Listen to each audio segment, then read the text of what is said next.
2, 3, 4. Hello, good morning! Welcome to my vlog. So, nag-travel dahil mi Cagayan going to Davao City. 6 hours na travel via Bukidnon mi. So, kay nagplan man mi sa among business partner nga mga laag mi og Samal Island kay wala pa pud mi nakaadto og Samal. Dayon nag-stay mi sa hotel sa Davao City for 2 days.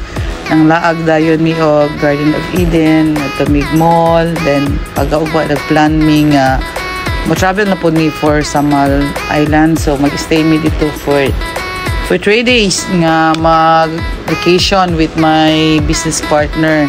And then uban po na mo ang mga workers na mo. So nagbanding-banding mi no while na wala pa nag-start ang among project nga pagabuhaton. Nindot jud kaayo ang Samal Island. So nindot ang ilang dagat, nindot ang place, so makawala sa problema, wala gyud ang imong stress sa trabaho nimo labi na sa syudad pa ka nga grabe ka crowded, dagan problema nagatubang pag nanaka sa place nga nindot no mawala gyud tanan nimong problema.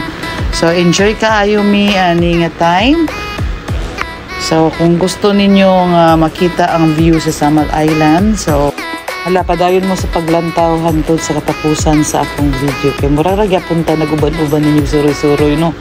So, let's go!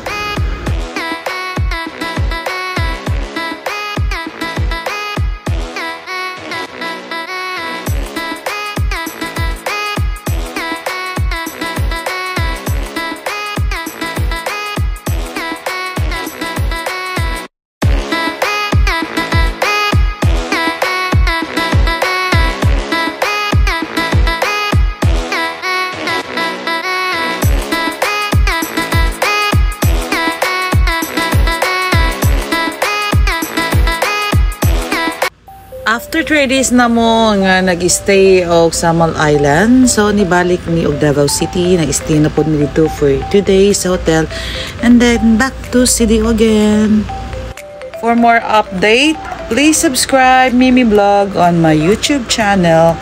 Thanks for watching, guys. Dagan salamat.